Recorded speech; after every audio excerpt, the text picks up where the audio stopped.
लेकिन साथियों, यह दुनिया दो हिस्सों में बटी हुई है, साफ दिखाई दे रहा है। लेकिन इस बटे हुए दुनिया के भीतर भारत कहां पर खड़ा है? यह सवाल अमेरिका और चीन के बीच आई आर्थिक व्यापारिक रिश्तों को लेकर के खटास जब आई थी, उस समय भी यह सवाल उभरा था कि भारत का ध्यान किसके तरफ ज्यादा है। और यह सवाल तो उस दौर में भी उभरा था जब रूस और यूक्रेन के बीच युद्ध चल रहा था, उस समय भी यह उभरा था। मौजूदा समय में भी यह सवाल हमास ने जब इजराइल के ऊपर आतंकी हमला कर दिया, उसके बाद भी यह सवाल अब बहुत बड़ा होते चला जा रहा है धीरे धीरे कि आखिरकार भारत की अपनी कूटनीति क्या कह रही है। और पीएम मोदी के तो ट्वीट के करने के महज 5 दिनों के बाद ही जब भारत के विदेश मंत्रालय ने इजराइल और फिलीपींस को लेकर के अपनी कूटनीति कहे या फिर विदेश नीति को साफ किया, क्लियर किया, तो उसके बाद ही भी अमेरिका भी आश्चर्यचकित रह गया कि भारत की अपनी कूटनीति में कोई बड़ा परिवर्तन, बदलाव दिखाई दे रहा है उसे, या फिर अमेरिका यह मान करके चल रहा था कि इस बदली हुई दुनिया के भीतर भारत की भूमिका अमेरिका के साथ ही खड़ी है, हमेशा ये बिल्कुल दिखाई देगा। भारत नाटो का मेंबर नहीं है, यूक्रेन नाटो का मेंबर बनना चाहता था, रूस यह नहीं चाहता था कि उसने हमला कर दिया। हमास ने हमला इजराइल पर किया, इजराइल ने अब चेतावनी दे डाली है कि गाजा पट्टी को खाली कर दिया जाए, और बाकायदा उसने हवा के जरिए पंपलेट पूरे इलाके में यह कह करके लगातार डाल दिए कि उस इलाके में रहने वाले लोग उस इलाके को खाली कर दे जल्दी से जल्दी। तो यूनाइटेड नेशंस ने जब इस पर आवाज उठाई तो फिर इजराइल यह भी कहने से बिल्कुल नहीं कतराया कि यूनाइटेड नेशंस की जो भूमिका है वो सही नहीं दिखाई देती और वह इजराइल को अब अपना ज्ञान न दे। सवाल है कि यह क्या सब कुछ की इतने आसानी से कहा जा रहा है, और भारत इस पूरी प्रक्रिया के भीतर उस दौर में, उस समय में जब वाकई जब निरपेक्ष परपेक्ष जब इस दुनिया के बीच में नहीं है, और दुनिया यह इस बात को 26/11 कहे या फिर 9/11 कहे, 9/11 से अगर शुरुआत कीजिएगा तो उस समय में भी अमेरिका ने कह दिया था जो हमारे साथ खड़ा है वो हमारा दोस्त है, जो साथ नहीं खड़ा है वो हमारा दुश्मन है। और कमोबेश देखिए उसके बाद के समय में दुनिया के भीतर में तमाम ऐसे हलचलें दुनिया को बांटते चला गया। धीरे धीरे मौजूदा समय की परिस्थिति क्या इसी तरीके से उभर रही है और भारत की भूमिका उस पर समूची दुनिया की नजर है। लगता है कि इस भारत की भूमिका इस समय में समझने से पहले जरा इजराइल और फिलीपींस की उन परिस्थितियों को समझने की जरूरत है, क्योंकि इजराइल जो है फिलीपींस के जमीन पे है और इजराइल जो है Egypt, Syria, Lebanon, Jordan, Saudi Arabia, Turkey इन इलाकों से घेरा हुआ है, और इन सब के बीच में ईरान मदद दे रहा है हमास को या नहीं दे रहा है। हालांकि यह बहुत महत्वपूर्ण है कि भारत की अपनी पॉलिसी के अंदर हमास आज भी आतंकवादी संगठन नहीं है। भारत की अपनी परिभाषाओं के अंदर हिजबुल्लाह भी आतंकवादी नहीं है था,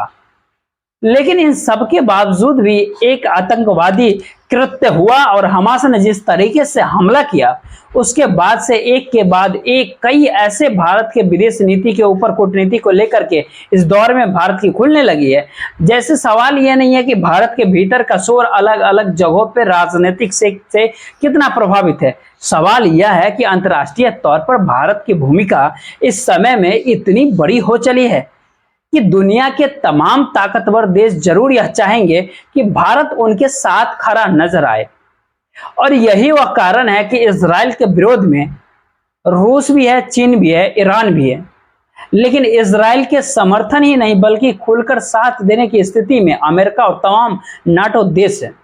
लेकिन इसकी दूसरी परिस्थिति जरा आप समझिएगा कि यह कहती है उसमें कि जिस बात का जिक्र होता था वाकई दुनिया के सामने तीसरा युद्ध तो बाजार और व्यापार को लेकर ही होगा, लेकिन एक नई परिस्थिति इस समय में निकल करके बाहर आ गई। तो लगता है कि कुछ अतीत और कुछ मौजूदा समय की परिस्थितियों को जरा भापने का और उस कप पे जो धूल पड़ा उसको साफ करने की जरूरत है। और पीएम मोदी ने यह ट्वीट किया था कि इजराइल पर हुए आतंकवादी हमलों को खबर से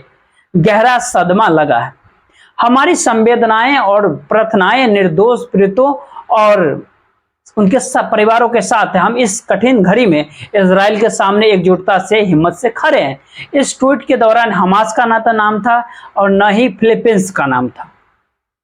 और 5 दिनों के बाद जब विदेश मंत्रालय की ओर से कल के दिन सामने आए तो उसने बहुत साफ कर दिया, जिन बातों को कह दिया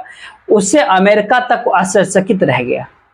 जी, विदेश नीति के प्रवक्ता ने यह कहा कि भारत हमेशा से फिलीपींस के लोगों के लिए एक संप्रभु स्वतंत्र देश फिलीपींस की स्थापना के लिए सीधी बातचीत करने के लिए वकालत करता रहा है। और एक ऐसा देश वो बने जिसकी अपनी सीमा हो, अपनी बाउंड्री हो, वहां पर कब्जा इजराइल ना करे। यह मैसेज बिल्कुल साइलेंट है, लेकिन जिसकी अपनी सीमा हो और फिलीपींस सुरक्षा रह सके, जो इजराइल के एक शांति के साथ रहे। इस संदेश से दुनिया के भीतर में एक तरह से भारत को लेकर के दोबारा उस गुटनिरपेक्ष आंदोलन का याद दिला दिया, जब सेकेंड वर्ल्ड वॉर के दौरान, द्वितीय विश्व युद्ध के दौरान भारत के अपने पीएम मोदी नेहरू ने पहल किया था कि भारत दुनिया के वह कहीं जहां एक तरफ रसिया दूसरी तरफ अमेरिका खड़ा हो, कहीं शामिल नहीं होगा। लेकिन इस समय में जब भारत ने जब कहा, यह देखिए समाधान जो है वो दो राज्य ही समाधान है, यानी दोनों अलग अलग राज्य के तौर पर रहे। और याद आप कर लीजिएगा 2022 एक साल पहले की बात जब करे तो भारत जयशंकर ने विदेश मंत्री ने कहा था भारत 2 स्टेट सॉल्यूशन चाहता है, जिसमें दो देश आजाद हो और शांति में एक साथ रहे। अमेरिका का कहना था कि ऐसा इस समय इस वक्त बिल्कुल मुश्किल है, असंभव है, ऐसा संभव नहीं हो सकता। इसीलिए अमेरिका विदेश मंत्री खुले तौर पर इजराइल पहुंचे तो उन्होंने अमेरिका के किस रूप में साथ खड़ा है इसका खुला इजहार ही कर दिया। लेकिन अब यहाँ पर एक अगला सवाल आता है हमास का और उस गाजा पट्टी का, जहां पर 1 लाख से ज्यादा सेना इजराइल की तैनात है कि उस इलाके को खाली कर दिया जाए और उस इलाकों को नेस्तनाबूद कर दिया जाएगा। और इजराइल का अपना एक इतिहास भी 1976 को याद कर कीजिएगा या फिर 2006 को याद कीजिएगा, उस परिस्थिति में यह कह सकते हैं कि इजराइल वहां पर हमला करेगा। लेकिन यहाँ भारत को लेकर के एक समझने की जरूरत है कि हमास को अमेरिका हो, ब्रिटेन हो, इजराइल हो, फ्रांस हो, जर्मनी हो या जितने भी वेस्टर्न कंट्रीज हैं वो आतंकवादी संगठन। भारत अपने फाइल में आतंकवादी संगठन हमास को नहीं मानता है। और इस बात का जिक्र इसलिए भी यहाँ पर बड़ा महत्वपूर्ण हो चला है क्योंकि कल जब विदेश मंत्रालय की ओर से प्रवक्ता रहा, जब बातचीत कर रहे थे, कॉन्फ्रेंस कर रहे थे, तो उन्होंने यह कहा कि इजराइल पर शनिवार को हुए आतंकवादी हमले की भारत निंदा करता। इस पर एक पत्रकार ने यह सवाल कर दिया कि क्या हमास को भारत आतंकवादी संगठन घोषित कर दिया है? तो इस पर जवाब देते हुए अरिंदम वातक का कोई सीधा जवाब नहीं था। उनका कहना था कि इस तरह के फैसले लेना विदेश मंत्रालय की जिम्मेदारी नहीं होती और हमारा फोकस हमारे नागरिकों की मदद करना है। जाहिर सी बात है वो प्रवक्ता है, विदेश मंत्रालय के प्रवक्ता के तौर पर कह रहे थे, लेकिन जरा दुनिया की नजर तो विदेश मंत्रालय के हर उस शब्द पे होगा। उसके बाद अमेरिका की तरफ से एक टिप्पणी आ गई कि यह लगता कुछ ऐसा है कि जैसे एक बड़ा शिप नजर आ रहा है। तो जरा ऐसी परिस्थिति में क्या भारत इस स्थिति में मौजूदा समय में जब खड़ा है तो लगता है कि 2-3 बातों को इस समय में ध्यान देने की बहुत जरूरत है। एक, इजराइल अपने तौर पर क्या करेगा और भारत अपने तौर पर क्या उसको समझता है। प्रधानमंत्री मोदी, पीएम मोदी ने आज ही इस बात का भी जिक्र कर दिया कि यूनाइटेड नेशंस जब तक टेररिज्म की परिभाषा को एक वाक्य में अगर उसको परिभाषित नहीं करेगा और टेररिज्म की एक ही परिभाषा होनी चाहिए, जब तक ये नहीं होगा तब तक यूनाइटेड नेशंस को लेकर के भी हर वह देश, हर वह कंट्री जो हमला करता है या वो हर कंट्री जिस पर हमला होता है, उन दोनों परिस्थितियों में यूनाइटेड नेशंस निशाने पर आएगा, क्योंकि वह सहमति टेररिज्म को लेकर के बना ही नहीं पाया है। अलग अलग देशों में अलग अलग तरीके से टेररिज्म की भूमिका कैसे काम कर सकती है, जो कि मानवीयता के ख्याल से। और पीएम मोदी का एक भाषण, अब जिक्र कोई ये बिल्कुल आज का नहीं, प्रधानमंत्री बनने के बाद जब वो पहली बार यूनाइटेड नेशंस गए थे तब भी उन्होंने टेररिज्म को लेकर के इस बात का जिक्र किया था कि आपको एक परिभाषा गढ़नी होगी। उस समय आतंकवाद को लेकर के भारत पाकिस्तान का संकट मंडरा रहा था, उसके जमीन पे जो आतंकवादी संगठन है उसका जिक्र पीएम मोदी कर रहे थे यूनाइटेड नेशंस के अंदर। लेकिन बिल्कुल उसके ऊपर चलिए तो भारत हमास को टेररिस्ट नहीं मानता है, टेररिस्ट ऑर्गेनाइजेशन नहीं मानता है। दरअसल 2006 के अंदर जब चुनाव के हुए थे उस गाजा पट्टी के इलाके में, तो हमास ने भी कुछ सीटों पर चुनाव जीत गया था। और तब जाकर के भारत ने कहा था कि दरअसल फिलिस्तीनियों का उसके नेतृत्व फिलीपींस उसका ऑर्गेनाइजेशन नहीं करता है, बल्कि उसका अच्छा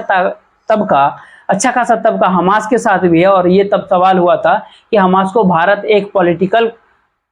कोर्स के तौर पर उस फिलिस्तीनियों के बीच देखता है। अब सवाल होता है कि जब अंतर्राष्ट्रीय कूटनीति इस दिशा में आगे चल पड़ी और मौजूदा समय में आज सुबह एक और खबर आई कल कि अमेरिका ईरान को $6 मिलियन नहीं देगा। वो $6 मिलियन का जो है कहानी का जो ये संबंध है ना, ये मौजूदा समय के लोगों को एक लगता है कि दरअसल कोई मदद दे रहा है, हमको देने वाला था इसलिए रोक दिया कि उन्हें ईरान ने इस समय में हमास की मदद कर दिया या फिलिस्तीन को मदद कर दिया या वहां के नागरिकों को मदद कर दिया। जी बिल्कुल ऐसा नहीं है। दरअसल ईरान को जो $6 मिलियन यानी तकरीबन 49,000 करोड़ रुपए जो मिलने थे, वो पिछले महीने इस पे सहमति बन गई थी और उसकी वजह यह था कि 5 अमेरिकी नागरिकों को ईरान अपने जेल से रिहा करेगा। और दुनिया के अलग अलग हिस्सों में जब प्रतिबंध अमेरिका ने लगा दिया था तो विदेशों में जो ईरान की संपत्ति सीज कर ली गई थी वो तकरीबन $6 बिलियन का, और उसके लिए पिछले महीने ही कतर के नेशनल बैंक में जो वहां का सेंट्रल बैंक ट्रांसफर कर दिया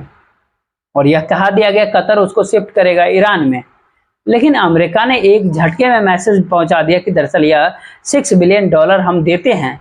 और दूसरी तरफ ईरान फिलिस्तीनियों के साथ खड़ा है या इजराइल का विरोध कर रहा है। तो इसका मतलब है कि उस पैसे का उपयोग वो उस युद्ध के अंदर हो जाएगा जो युद्ध इस समय में गाजा पट्टी और फिलिस्तीनी या फिर इजराइल के बीच में नजर आ रहा है सामने देखने को। तब यहाँ पे एक सवाल था कि उस इलाके में इजराइल की भूमिका अगर पूरे तरीके से साफ करने की हो जाएगी तो उस इलाके को साफ कर दिया जाए तो क्या यह इतिहास ऐसा रहेगा? तो एक इतिहास यहाँ पर एक और आपको प्रक्रिया इस सबको समझना पड़ेगा, क्योंकि ये 1978 में जब ऑपरेशन लिटानी शुरू किया गया था उस समय में फिलिस्तीन लिबरेशन ऑर्गेनाइजेशन हुआ करता था। उस समय में इजराइलों की एक बस को हाईजैक करके 38 लोगों को मार गिराया गया था। यह अतीत का जिक्र इसलिए भी है क्योंकि वहां पर इजराइल ने जो ऑपरेशन लिटनी शुरू किया तो उसने वहां पर पीछे ढकेलते ढकेलते लेबनान तक ढकेल दिया और उसी इलाके में कब्जा कर लिया। 2006 के अंदर इसी तरीके से हिजबुल्लाह के खिलाफ जो ऑपरेशन शुरू कर दिया गया था उसमें उस पूरी जमीन पे इजराइल ने अपना कब्जा कर लिया, और यही प्रतीक है कि 2023 के भीतर हमास को लेकर के भी इसी तरीके से गाजा पट्टी में एंट्री या पूरे तरीके से इजराइल की हो जाएगी। भारत इसलिए भी इस बात का जिक्र बार बार कर रहा है क्योंकि हर देश की एक कंपनी सीमा निर्धारित होनी चाहिए। और अब अतीत की परिभाषा को जरा न देख के मौजूदा समय की जो सच को जरा समझिए, और शायद इसीलिए यूनाइटेड नेशंस इस समय में जो भूमिका निभाया उसमें बहुत साफ तौर पे कह दिया कि इजराइल को जो राजा गाजा पट्टी के इलाके में कह रहा है कि हम वहां पर पूरे तरीके से अपने कब्जे में कर लेंगे, तो इस ऑर्डर को वापस लेना चाहिए क्योंकि वहां पर 10 लाख लोग रहते हैं। और महत्वपूर्ण यहाँ पे एक बात और है कि उसी के साथ रूस जो यूक्रेन से युद्ध लड़ रहा है वहां पर पुतिन भी यह कहने से बिल्कुल नहीं चूक रहे हैं कि उन्होंने भी कहा गाजा स्ट्रिप में अगर इजरायली फोर्सेस ग्राउंड ऑपरेशन करती है तो इससे जबरदस्त खून खराबा हो सकता है, और इससे जो आने वाला समय में जो परिस्थितियां उभरेगी वह बिल्कुल नाजुक होगी। तो वक्त की जरूरत है, समय की जरूरत है कि उनसे उसे बचना चाहिए। और इन सब के बीच में इजराइल ने अपने तौर पर यह मान भी लिया कि गलती तो उससे हुई है और उसकी चूक हुई। उसकी यहीं से बात निकल कर के आई क्या युद्ध के जरिए दुनिया में एक बाजार हथियारों का भी है, उस हथियार के बाजार के जरिए ही दुनिया अपनी इकोनॉमी को संभाल रही है। उसमें कौन से ऐसे देश हैं और किन परिस्थितियों में वो रहते हैं। जब जरा इस पूरी किताब को खोलिएगा तो वहाँ पे स्टॉकहोम इंटरनेशनल पीस इंस्टीट्यूशंस की जो पूरी रिपोर्ट निकल करके आती है वो बिल्कुल साफ कहती है कि अमेरिका ने इस समय में जो पहला युद्ध शुरू हुआ और जब दूसरा युद्ध की परिस्थिति इसराइल और फिलीपींस के बीच जब बन रही है उसके जरिए उसके जो मिलिट्री गुड्स जो एक्सपोर्ट जो करता था ओवरऑल इसको देखिएगा जरा 40 से 42% तक ही करने लगा और एक्सपोर्ट में इजाफा वृद्धि 14% हो गया, यानी युद्ध के वृद्धि से अमेरिका ने आधार बनाने वाली कंपनी हथियार बनाने वाली कंपनी को काफी लाभालाभ मिला। उसे फ्रांस के भीतर भी 44% ज्यादा लाभ होने लगा पहले की तुलना में। इस समय में जरा आप देखिएगा तो रसिया जो एक्सपोर्ट करता था उसमें 31% की कमी आ गई है, और दुनिया के बाजार में जरा आप सोचिएगा तो रसिया भी अभी भी 16% एक्सपोर्ट करता है, अमेरिका 40% एक्सपोर्ट करता है, फ्रांस 11% एक्सपोर्ट करता है, चाइना भी करता है लगभग 5.5% फुल एक्सपोर्ट, और जर्मनी भी लगभग 4.5% एक्सपोर्ट करता है। यहाँ से एक बिल्कुल संदेश निकलता है क्या युद्ध हथियार बाजार की जरूरत है? और उसके लिए जरा ये एक्सपेरिमेंट के तौर पे है। और इतना बड़ा सामान और इतने बड़े तरीके से मिसाइल जो हमास के जरिए दागी गई है, क्या वह एक नए एक्सपेरिमेंटल तौर पर वो मार्केट इकोनॉमी को और हथियारों के जकीरों को जरा अनुकूल करने की दिशा में उनके द्वारा दिया गया एक धन तो नहीं था, धमकी तो नहीं था, जो पूरे इलाके और देश के भीतर में जो चाहे लेबनान हो, चाहे वो सीरिया हो, चाहे इजिप्ट हो, सऊदी अरबिया हो, इन सब परिस्थितियों के तमाम देशों के बीच में इकोनॉमिक तो घुरी हुई तो नहीं थी। इस समय सवाल भी बहुत बड़ा है। इसके आगे अगर बढ़े तो इस दौर में जो पर्चे गिराए गए इजराइल के जरिए और उसके बाद यूनाइटेड नेशंस ने इस पर जो स्टेप लिया, आपत्ति किया, इस पर भी बड़ा जरा महत्वपूर्ण सवाल है कि यह कहना और बिल्कुल समझना कि अपने समय तौर पे जो इजराइल ने अपने यूनाइटेड नेशंस को कह दिया कि दरअसल आपकी प्रतिक्रिया शर्मनाक है, तो क्या यूनाइटेड नेशन जो सेकेंड वर्ल्ड वॉर के समय इसलिए भी बना कि दुनिया में कोई युद्ध ना हो, एक नई परिस्थिति में यूनाइटेड नेशंस की भूमिका है कि वह किन के साथ खड़ा है और यूनाइटेड नेशंस को जो बजट जिन देशों के द्वारा दिया जाता है उसके अनुकूल वो अपनी प्रक्रिया दे रहा है क्या। और इसीलिए भी पीएम मोदी ने चेता रहे हैं कि दरअसल जब तक आप टेररिज्म पर एक परिभाषा नहीं बनाएंगे, एक सहमति नहीं बनाएंगे, तब तक यह मुश्किल है। अब सवाल यहाँ पे उठता है कि जिस लिहाज से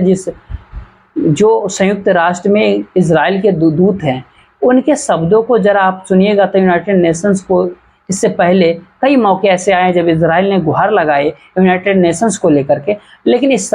समय में ये कहा कि गाजा के निवासियों को दी गई इजराइल के चेतावनी को लेकर के संयुक्त राष्ट्र की प्रतिक्रिया शर्मनाक। इतना ही नहीं, यह भी कह दिया कि हमास कई सालों से हथियार इकट्ठा कर रहा था और कई सालों से संयुक्त राष्ट्र ने इसे नज़रअंदाज किया और हमास आम नागरिक और नागरिक इमारतों का इस्तेमाल कर रहा है और हथियारों के हत्याओं को छुपाने के लिए वह गाजा पट्टी का इस्तेमाल करता है। लेकिन संयुक्त राष्ट्र खामोश इस पर रहता है, अपनी खामोशी बरतती है। तो इजराइल के साथ अब खड़े होने की जगह अगर संयुक्त राष्ट्र इजराइल को ज्ञान देता है तो इसका कोई अर्थ नहीं होता। यानी एक झटके में ही बट रही दुनिया के बीच में वो ऑर्गेनाइजेशन भी शिथिल पड़ गया, ठंडा पड़ गया, जिसका उपयोग हथियार, जिनका उपयोग युद्ध और सामरिक परिस्थितियों को रोकने के लिए होना चाहिए था, बना था। इस वीडियो में इतना ही, आगे जय हिंद।